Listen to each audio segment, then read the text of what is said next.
Hey there guys, this is Pharaoh 2091 and welcome back to Let's Play the Blackwell Legacy. Last time we left off, we spent some time in Nishanti Sharma, just make some small talk, just talk there for a little bit, and then we went to go visit Dr. Donald Quinton, who was the primary care physician for our Aunt Lauren, who was in a psychiatric hospital for like 25 years or so. And, he was telling us there seems to be a connection of dementia, that our grandmother had it, and of course our aunt had it. And there's a little bit of concern that, maybe down the line that we may also get it too. I hope it's not the case, but, whatever. And they also mentioned that, when they're lucid, they mentioned someone named Joey, and I don't know what the hell that's all about. And there's also the envelope here, which I guess has the possessions of our aunt, so let's take a look at it. Apparently this envelope had no trouble entering the building. Go figure. Let's take a look at it. Looks like it's from Bellevue. Okay, alright, I gotta do it myself. Oh, it's 25 pages I gotta read. September 3rd, 1960. Wow. Dear Lauren, so you have been at NYU for 2 weeks now and have not called. I'm sure things are busy in the Big Apple, but don't forget the family you left behind. Things back home are well. Jack starts high school on Monday, so he's a bit nervous. We all were. You know how he gets. Be sure to write him a letter. He misses his sister. I admit I am still a bit nervous about you living in New York all by yourself. You're carrying an ID with you when you go out, like I asked. You know me, just being a mom. Somebody has to. Keep your head on straight, kid, as your dad would say. And remember that you have a family back home that misses you. Love you, Mom, and Dad and Jack. Okay. That's from Jack, October 17th. Hello, sis. I'm writing this on my new St. Clair Model X or 15 or XV, whatever. Mom says that improving my handwriting is a lost cause, so she got me this. Keen, huh? I'm already typed a few stories of it on it, and this letter can't type for long because Dad says the noise drives him up the friggin' wall. What does he know? So how's life in the big bad city? Troy is dead boring as usual. Why'd you have to go to college, huh? There's nobody to talk to in this dump anymore. See you at Thanksgiving. Jacko. Okay, December 5th. Dear Lauren, well, Thanksgiving, oh, that's time. Okay, I can't even read. Thanksgiving time has come and gone, and so have you. In just two short months, I already see you evolve into a capable young woman. You have outgrown the small town, Lauren. That much is obvious. Jack will be following your footsteps soon, I'm sure. Visiting you in New York is all he talks about. Speaking of Jack, I know you're worried about him. We all are, but don't feel that it's your responsibility. You're his sister and you love him, but he's got to learn to live without you eventually. You're growing up. You let him grow up too. Till Christmas, love, Mom and Dad and Jack. Aw, so I mean, he looks up to his sister. September 16, 1961. Lauren, can you keep a secret? I don't want to say this over the phone in case Mom or Dad overhear. Mom's been acting odd lately. It started a few days after you went back to New York. She was dragging me shopping when she suddenly screamed and fainted. She was pointing at the corner of the room, but there was nothing there. We brought her to the hospital and she says she's fine now. But she's been very on edge and paranoid. It's hard to explain. Dad's no help. Can you call and just cheer her up? She won't listen to me. Just don't tell her about this letter. I just hope she's okay. Oh boy. November 13th. Lauren, you seemed concerned about our last phone call. I just wanted to write and reassure that everything is fine. Let us know when you're coming home again for Thanksgiving. With love, Mom, Dad, and Jack. Dear sis, Mom's getting worse. You said it best during Thanksgiving. It's like somebody's watching over her shoulder. Paranoia. She sits by herself for hours pretending to read when it's obvious she isn't. Lately she's been covering her ears as if to keep out a sound and closing her eyes tight. Dad's losing patience with her. He's convinced she's lost her mind. I'm starting to agree. She refuses to get any kind of help. Why can't she see that there's a problem? This isn't normal. Not normal at all. Why can't she see that? I hate to admit it, but I'm kind of scared. I'm scared for her. I don't know what to do. Why does my voice keep cracking up like that? February 23rd. Lauren, it has a name. Mom locked herself in the bathroom this morning. She sounded like she was talking to herself in there. Well, not to herself. It was like there was somebody else there, but there wasn't. I listened. I couldn't understand it, but she did say the name Joey. I asked her later who Joey was, and she got really scared. Then she got angry and said, if you know what's good for you, never mention that name again. This could be the key. If we find out who Joey is, maybe we can save her. Dear Lauren, well, it's done. The final papers have been signed. It hurt a lot, but it had to be done. Mom has not been committed to a mental ward. I have to say, I'm relieved to know how you feel about it, but you weren't there. You didn't come home to see her screaming and tearing her hair out, running around the house, knocking down everything in her way. Cuts were all over her face, and the house was practically destroyed. I was so shocked I just closed the door and waited outside for Dad to come home. It was awful. She clawed at me, clawed at her face, and drew blood. It will haunt my dreams for the rest of my life. Thanks for coming out, Lauren. I don't think Dad and I could have handled it on our own. She kind of drained us, you know? Can I come to New York and visit? I need to get away for a while. Yeah, okay, May 17, 1965. Congratulations, summa cum laude. Oh, wow, that's like perfect. I always knew you were a smarty pants, sis. Now you've got the documentation to prove it. Thanks again for letting me stay at your place for the weekend. It was just like old times, except you weren't smoking then. New York is an amazing city, and Columbia has a great campus. I can't wait to move down there in September, but until then I've got to deal with our grumpy old man. He's insufferable as always. Ever since Mom, he's been hard to talk to, and very hard on me. I should tell him what you're smoking now. Maybe then he'll concentrate on you for once. See you again soon. 1967.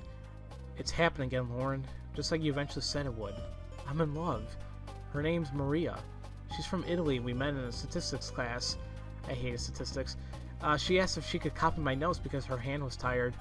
We ended up having lunch, and we've been inseparable ever since. She's incredible. She's got the most amazing red hair, and I want you to meet her. I'll come by soon. 1970. Lauren, are you alright? Ever since Mom's funeral, you've been hard to reach. I know it's been hard on us, but it's been 6 months. I tried calling, but you never answer. I came by the other day, and you didn't open the door. I know you were there, Lauren. I could hear you. I risked using the spare key you gave me, but you changed the lock. Come for dinner on Christmas Eve. Maria is a great cook. We won't ask any questions. Just come. My Mom might be gone, but we're still here. I miss my big sister. Lauren, who's Joey? I went over last week to give you a Christmas gift. You didn't answer the door, but I heard you talking to someone named Joey. Is it a boyfriend? Are you seeing a man named Joey? Is that why you dropped off the map, or is it something else? I don't think I need to tell you what. For God's sakes, talk to me. Oh, man. Lauren, I know you're annoyed, but I am not sorry. I didn't want to do it, but you left me no choice. Hiring a private detective to follow you was the only option left. He told me some odd things. You won't talk to me, but you'll talk to total strangers. You'll go to every far corner of the city at the strangest hours. You'll talk to yourself and when you think you're alone. Don't deny it. He heard it and so did I. Not that any of it made any sense. That alone is disturbing enough, but then he saw you collapse. You were all alone in some obscure park in the Bronx, and when you just fainted. He was just about to call an ambulance, but then he saw you get up again and walk off like nothing happened. You were always there for me growing up. Don't shut me out, sis. Let me be there for you now. Oh, and actually, Lauren is sending this. Jacko, please stay away. Don't worry about me. There are things that need to be done, and I am the only one who can do them. Don't ask me to explain. All I can say is I understand our mother more than ever. She was never crazy, Jacko. Trust me on this, and some comfort in it. Take some comfort in it. You've grown up, and you're grown tough, and you don't need anyone to fight your battles anymore. You don't need me, but I'll always be your big sister. I'm returning your letter because I refuse to accept it. No, you don't need to fight my battles. I'm not 14 years old anymore, but we are still family, and that's important, especially now that Dad has died. Look, you obviously have something going on, and that's fine. I don't want to be involved if you don't want me to, but I still want you involved in my life. Marie and I are getting married in November. You're coming. No stupid excuses. Greetings from Greece. If there are any words to describe the beauty of this place, it still wouldn't do it justice. A perfect spot for a honeymoon. Things have been busy, as you can imagine, but I wanted to quickly write to say that I'm glad you made the wedding. Of course, I'm still worried about you, but somebody has to be. You take care, and stay in touch. Maria says hi. There are some pictures stuck to the back of this letter. Okay. Dear Aunt Lauren. Yes, Aunt Lauren. You're an aunt. I'm a dad. Maria gave birth to a beautiful baby girl. We named her Rosangela, after Maria's grandmother. She's so quiet. She hardly cries at all. I'm all set to spoil her rotten, but Maria says to take it easy. She looks just like her mother, and there's a bit of you in her eyes too. A mom and dad, everything our family was and will be. This child is it. Life is changing so fast. I just want to hold on to this tiny creature and never let go. The future is an exciting place, and I have everything I could ever want. I don't want anything to change. Ever. Let's see. The law offices are Durkin and Goldberg, April 1981. Dear Miss Blackwell, it is indeed within your legal rights to take custody of your 5-year-old niece. With the death of her parents, you are now the only living relative. Please contact your office and we will start the necessary paperwork. Sincerely, John Durkin.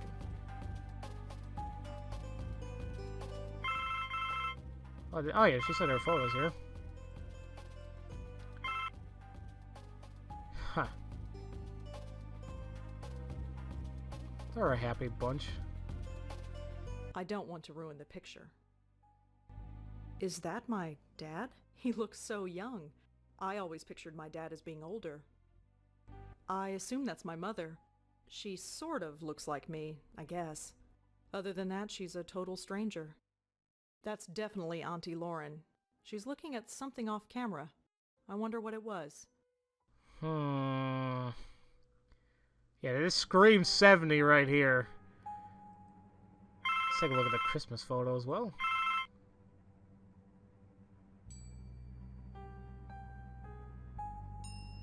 Wait a minute. Oh, it's them. I guess it's like Lauren, Jack, and her mother, I think. Can't really examine anything here. Okay. But look how uneasy she is. Alright, so let's finally answer the phone here. After 12 minutes of me just looking over freaking letters. Hi. Hi, Bob. Thanks so much for submitting your last review on time. For once. Yeah. I've got a little assignment for you today. Assignment? Human interest, Blackwell. Suicide. College girl named Joanne Sherman. That's awful, but... You know the Brittany house, the NYU dorm? Yes, but... Speak to some people on her floor. Get a word in with the roommate. Listen. Speak to the RA too, and hey, see if you can score a picture of the girl. But I don't do that stuff. I write book reviews. Versatility. Time to get out of your comfort zone. Jeremy's over at City Hall covering that strike, so you are it. Get cracking. I hate him so much. Is freelancing for that stupid paper even worth it? I guess it keeps me writing, but... Oh, whatever. I'll just go over there and get it done. It's not like I don't have enough death in my life right now. Maybe this isn't a bad thing. It's like being a real reporter. Sort of. My old notepad should come in handy for this. Notes. Her notebook. You can now use Rose's notebook. To access notebook, move click the notes button. Okay, let's take a look at it. Use a notebook. Rose and Angela will write down various clues during her adventure. To get more information about a clue, move the mouse cursor over it. Okay. So Joanne is a NYU student living in a Brittany house. She apparently committed suicide. The boss asks you to get a photograph. Can I do anything clicking on it? Oh, wait, what was that? All I know about Joanne is that she was an NYU student who killed herself. Wait a minute. Am I going to have to combine stuff? My boss asked me to find a photograph of Joanne to put it in the paper. Maybe there's a connection, but I can't see it. Oh, it's like the logic. Connecting logic and Ace Attorney investigation. This is just great. Alright, well... Is that it? Huh. Well, I guess... we're done here. I guess we gotta go to the, what, the Brittany house or whatever?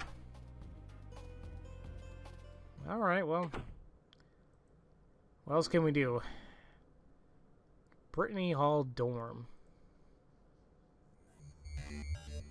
Ugh. I feel like hell and I have to interview college kids. Hopefully this won't take too long. Oh, you're gonna be in for one hell of a day. There's nobody home. Come on, pull the fire alarm. No. I think that happened once at my college, I think. I can't remember. Or maybe it was just a drill. I don't know. Let's talk to the RA, I guess. Yeah, hi. Hi, I'm Rosangela Blackwell. Can I help you? Perhaps. Could I ask you a few questions? Oh, this is about Joanne, isn't it? You know her? Well, I am the RA for this floor. I wouldn't be doing my job if I didn't know everybody. The campus police found her around 5 a.m. this morning. Can you tell me about her? Well, alright. But could you leave my name out of it? Sure, I guess. That shouldn't be a problem. Good. Joanne's parents have already asked the dean to fire me. I don't need anyone else knowing who I am. What do you want to know? I'll apparently know your name anyway. Let's learn more about you, I guess. So how did you get to be an RA of this floor? What do you mean? Well, it's a girl's floor, and you, well... Aren't? Yes. Well, it's like this. Someone at the registrar thought Adrian was a girl's name. So here I am. None of the girls have complained? Not yet. They seem to prefer it. This sort of thing happens quite frequently. You'd be surprised. Okay, I love it. It says that he's male, but lives on a girl's floor due to technicality. Whatever. Now let's go down the line here. Could you tell me about Joanne again? Well, as I said, I didn't know her socially, but she seemed nice enough. Nobody ever complained about her. She always had friends around her. She never had any trouble, as far as I know. Her suicide came as a total surprise. Can you tell me anything about Joanne? She jumped off the roof. She died instantly. It was in the middle of the night. There was no way anybody could have stopped her. Make sure you print that. Would you have a picture of Joanne? A picture? No. Why would I? Just asking. Okay, so I guess her suicide was just really out of character for her, so that sucks. Well, that's all for now. Thanks for helping out. Just remember, leave my name out of it. Okay, anything else, maybe? I'm not stealing stuff from college kids. I'm not telling you to. Why do you always assume I want you to steal something? I just want you to examine it. Just a bunch of notices. Guitar lessons, study groups, stuff like that. I know, like, you have to press the right click is usually one more for, like, you know, observing it, but I still want to know what else she has to say. If I left click it and she automatically says, I'm not stealing it, blah, blah, blah. It's like, I don't want you to. Ooh, water. Ew, there's gum stuck to the faucet. I'm not touching that. Oh, who did that? It's a drinking fountain. Oh, wait. Joanne and Kelly's door. So I'm assuming all these other doors, nothing. There's nobody home. Or they don't feel like answering. One to two. There's nobody. Let's see, so I'm gonna leave that. There's nobody home. Okay, what time? It's 18 minutes. I'll speak with, I guess Kelly, since I guess it's her roommate, and see what we can find out. Yeah? Oh, okay. Hi. Hi, I'm Rosangela Blackwell. Am I supposed to know you? No, I'm with the Village Eye. The Village what? The Village Eye, the newspaper. I've never heard of it. You know, I know somebody like her, and usually it's people who look like, I don't know, not trying to, here's how I explain it. I think that people have the stereotype that when people look like that, or rockish or punkish like that, they're bad people, or like they're hard to get to. But I know a girl who's like that, and she's like super awesome, so it's whatever. Never judge a book by its cover, so like never judge people. The person who seems the nicest can actually be the biggest douchebag you ever met, and the one who seems like an ass or the one who looks odd may actually be the nicest. Let's see. So let's just move on. I guess it's whatever. It doesn't matter. Well, what do you want then? I'd like to talk to you about your roommate, if that's all right. Jesus Christ. I'm busy with midterms. I told the campus police everything. Do you have to bother me? Look. So she killed herself. Big whoop. Why is that my problem? Because you're her roommate? So you and Joanne weren't close? Brilliant deduction, Sherlock. Can you go away? Not really. I'm trying to, yeah, maybe get more information. No, I don't. I'm sorry I skipped Why that. the hell should I? For that matter, why should you? Damn it. Sorry. Whatever. Appeal to her better nature. Will that even work? Give it a try. Look, my boss will kill me if I come back with nothing. Can't you help me out here? Fine. You want to know about Joanne? She's dead. She couldn't take the pressure, so she jumped off the roof. Did Joanne act unusual before she died? Nope, same old Joanne. Studied at her desk all day and slept all night, as usual. Quiet as a little mouse. So, let's see here. Kelly, roommate, she still lives in her room. Slept all night. Studied all day. Can I ask her about all this? Is there anything else you can tell me about Joanne? No. Do you have any thoughts on why Joanne would kill herself? Nope. Just another kid who couldn't hack it. Do you have a photograph of Joanne that we could use for the newspaper? You want a what? Just a photograph. You'll get it right back. Yeah, right. You think I'm giving you anything? Think again. Can you tell me anything about Adrian? The RA? He's okay. He helps us out when we need it and keeps out of our way when we don't. It's the way it should be. Can you tell me a little bit about yourself? Why do you want to know? Just background info for the paper. I don't think so. Suit yourself. Joanne never had trouble sleeping. How would I know? You lived with her. Like I pay attention. So Joanne was a good student. Yeah, sure. Whatever. Okay then, so the only, I guess, for like, you know, the only good information we got of her was that Joanne slept all night and studied all day. That was that. Besides that, this roommate really didn't do anything to help us. Thanks for helping out. Yeah, sure. Whatever. By now, Rosa has a number of clues in her notebook. Rosa can combine clues together and attempt to find a connection between them. Find those, left click, one clue, left go. Do I have stuff I can connect, though? You know what?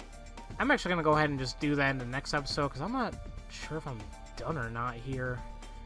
I don't think I am, so next episode I'm going to go ahead and see if I can combine anything, because unlike Ace Attorney, it doesn't seem like there's any negative consequences if I just, you know, if I just connect willy-nilly, but we'll see what's going to be happening.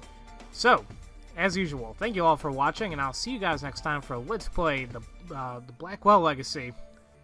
I'll see you guys later.